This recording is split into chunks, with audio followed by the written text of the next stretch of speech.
lunes 4 de abril del 2016, el famoso músico argentino Gato Barbieri falleció el pasado sábado a los 83 años en un hospital de New York a consecuencia de una neumonía. Su trabajo es conocido en el país, vino en innumerables ocasiones. Yo entiendo que quizás 7, 8, 9, pero los especialistas, organizadores de eventos de jazz, conocen esto y sobre todo para mí tiene una especial significación por múltiples factores. Primero porque es el gran embajador de la música del jazz de Latinoamérica, que ya había iniciado Tim Jobim, y la música brasilera, que tuvo la oportunidad de grabar un disco con Stan Getz y que luego dio lugar a La Chica de Ipanema y al jazz brasileño. Y justamente hoy que vemos las noticias, cómo Argentina se ha puesto de moda con Macri, lo que vemos es en los titulares de las noticias, en el primer titular del periódico, El País, quisiera que pongamos el periódico El País, y es que Macri dobla los precios del transporte. Y no solo eso, ¿no? Como el propio periódico El País dice que, o sea, se trata del doble del precio del transporte, pero dice que ha habido 1,000,000 y pico de pobres adicionales por las medidas que ha tomado Macri. Es decir, que si bien es cierto, ha habido la resolución del tema del cepo cambiario y el tema de los fondos buitre y la visita de Obama, la eliminación de impuestos a las exportaciones. Sin embargo, lo que hemos visto es que, esto ha tenido un costo social importante. Y este es el tema del costo de oportunidades que yo le hablaba en economía. Es decir, hay medidas que usted la tiene que evaluar en función de determinados aspectos de la realidad. Y en este caso argentino es un caso que hay que ir atrás para analizar la economía. El caso argentino no se puede analizar al margen de estudiar la crisis del gobierno de Menem en los años 90 y la aplicación del programa neoliberal en Argentina como un aspecto y un prerequisito fundamental para entender la labor de Néstor Kirchner desde el punto de vista económico, que fue fundamental luego del atolladero increíble en que dejó Carlos Menem la economía argentina. Es decir, que uno de los grandes problemas de la economía es justamente el tener que hacer análisis de muy corto plazo, o hacer análisis de mediano plazo, o hacer análisis de largo plazo. Pero el problema es cuál es el diagnóstico, cuál es el enfoque situacional del cual partimos. Y pedimos al equipo de dirección que baje un minuto, porque justamente lo que nosotros queremos explicar aquí es que los antecedentes dependen mucho de la naturaleza de la economía y de la sociedad y de la cultura.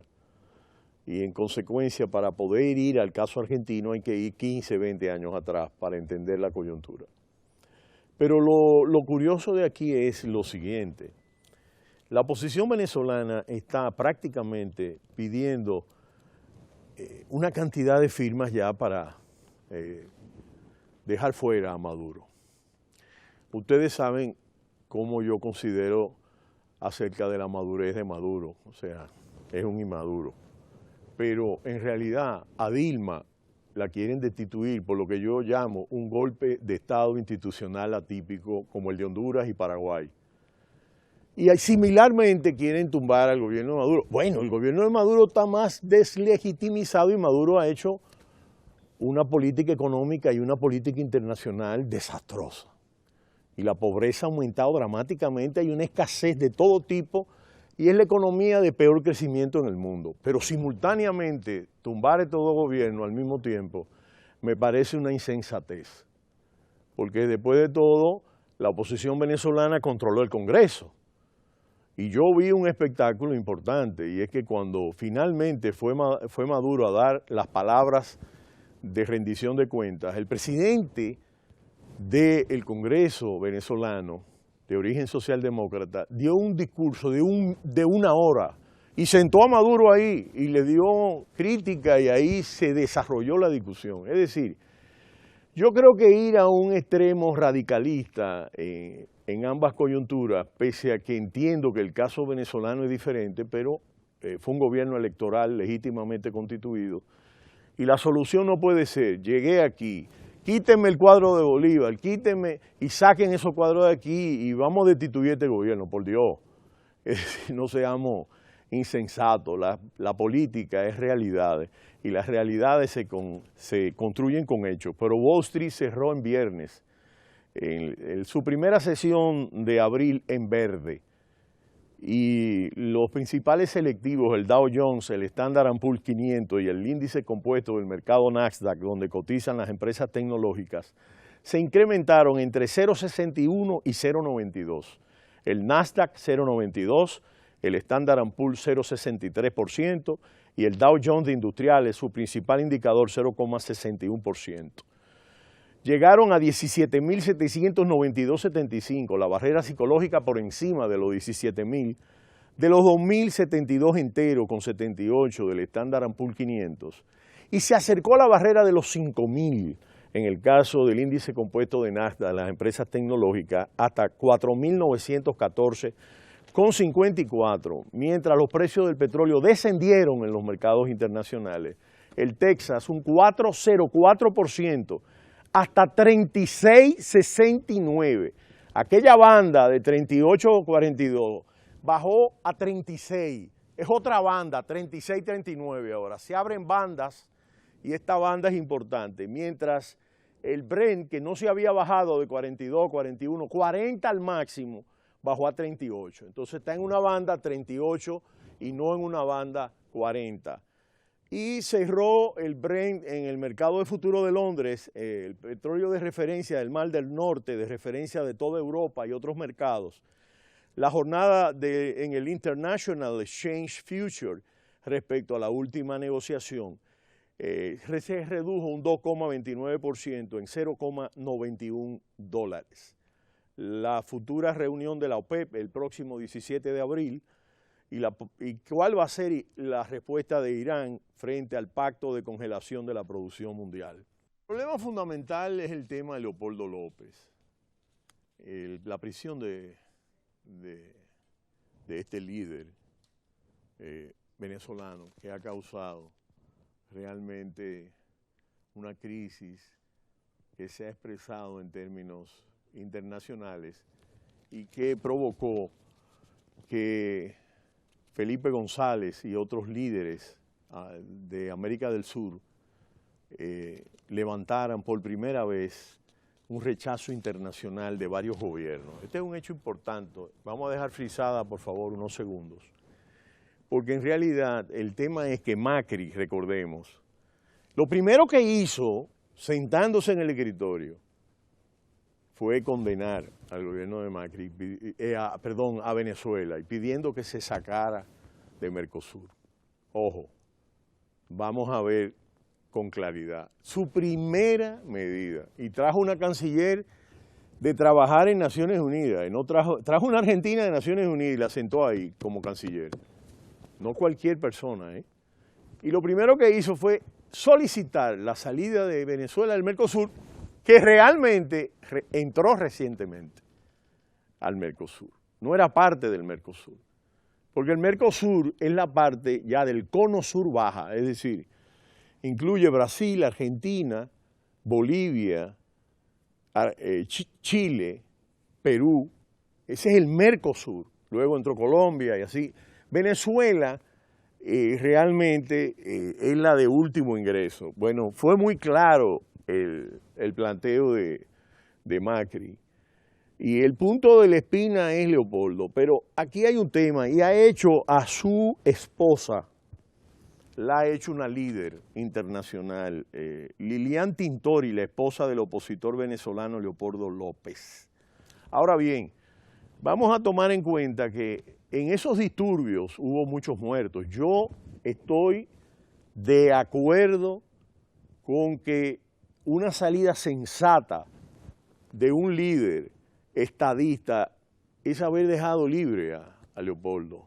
Es decir, eso está más claro que el agua.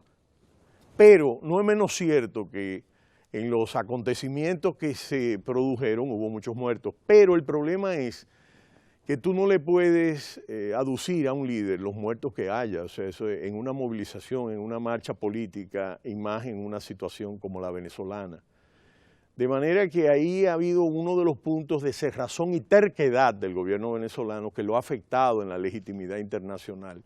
Porque Brasil, que es muy cauto en términos internacionales y por eso es el líder de América Latina y por eso es uno de los países más importantes, de los 10 países más importantes del mundo, Brasil fue muy cauto al apoyar a Venezuela, porque Brasil se mueve con una política internacional prudente.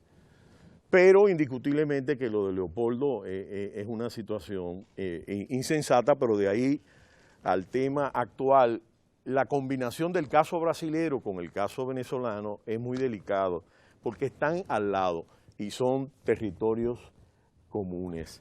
De manera que yo despido estos comentarios el primer día de la semana de abril. Entramos en abril de fondo, con el hecho de que Dilma Rousseff ha dicho que no va a renunciar y que su abogado ya introdujo la defensa de que ella va a seguir en el caso.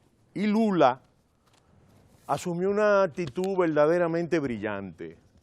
Siendo un expresidente 2 veces y líder mundial, asumió como un jefe de gabinete, como un ministro. Y ya el abogado de Dilma presentó su defensa ante la comisión que analiza si existen méritos jurídicos para abrir procesos de destitución. Es decir, que aquí estamos viendo que van a presentar un documento a la comisión parlamentaria que analiza si existen méritos jurídicos para abrir un proceso destituyente. Pero mientras tanto, Dilma ha hecho una alianza con un partido de oposición importante, y por otro lado, con la que trata de contener la sangría de diputados, incluso del partido mayoritario, aunque finalmente quería comentar dos cosas. En el caso venezolano de Chávez, está el caso de cuando Chávez prácticamente lo habían liquidado. Yo estaba en la televisión a las 3 de la mañana cuando Chávez volvió. Pero Carmona, el presidente de los empresarios venezolanos, tuvo en un momento de dualidad de poderes, tuvo el poder y destituyó todo el orden democrático y lo llevó entero. Los empresarios a veces no se dan cuenta de eso y en Honduras los empresarios participaron, en Paraguay también. Y aquí los patronos están pidiendo la destitución de Dilma. Pero hay un líder opositor que plantea ya por un gobierno de transición, porque lo que ha dicho la prensa mundial no derroca en ese gobierno, que es un gobierno fundamental para la economía mundial y para la economía de América Latina, que es una economía grande ya con pantalones largos.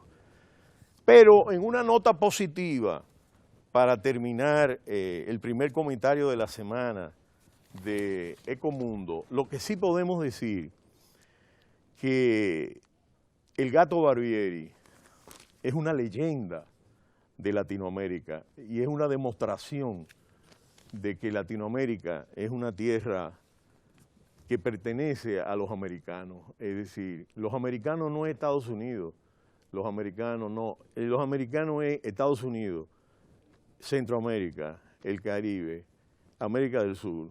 Esos son los americanos. Buenos días, Ecomundo, ojalá 4RD.